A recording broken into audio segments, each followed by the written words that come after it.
तो दोस्त यहाँ से जब आप सॉल्व करोगे तो बिंदी से बिंदी काट दोगे, 10 और 10 20 और 1 21। दोस्त यहाँ से बन जाएगा आपका 21%।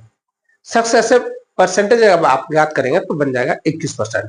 दोस्त अगर साधारण ब्याज निकाल रहे होते तो हम लोग सक्सेसिव नहीं लगाते, चूंकि यहाँ पे चक्रवृद्धि ब्याज है, चक्रवृद्धि ब्याज में ब्याज पर भी ब्याज होता है, इसलिए यहाँ सक्सेसिव का यूज करते हैं। ठीक है दोस्त, तो ये 21% आ गया।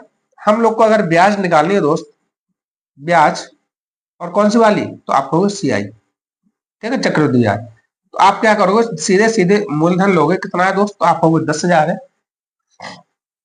इसका सीधे से 21% निकाल दोगे दोस्त, आपके पास आ जाएगा सीधे सीधे ब्याज। तो दोस्त ब्याज कितना आ जाएगा, तो आपको 2100 रुपए हो जाएगा, 2100 रुपए हो जाएगा। ठीक है, बोलो 2100 रुपए हो जाएगा।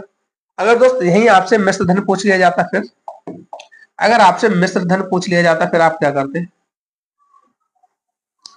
तो आप ब्याज नहीं निकालते दोस्त, तब आपको ब्याज निकालने की जरूरत नहीं थी।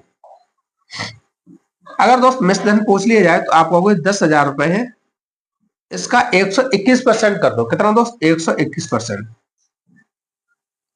121% का मतलब क्या दोस्त, तो आप कहोगे 121% का मतलब ये है, क्योंकि जो मूलधन होता है दोस्त अपने आप में 100% होता है।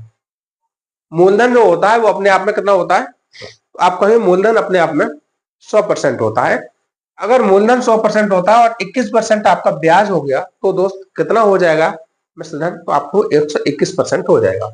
ठीक है, तो दोस्त 121% जब आप करोगे तो आप कहोगे तो मिश्र धन हो जाएगा 12,210 रुपए।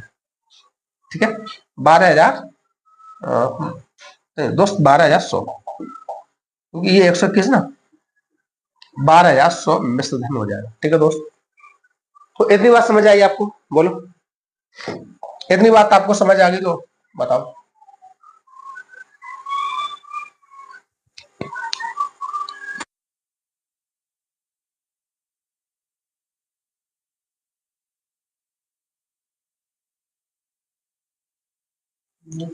बोलो दोस्त इतनी बात समझ में आई आपको।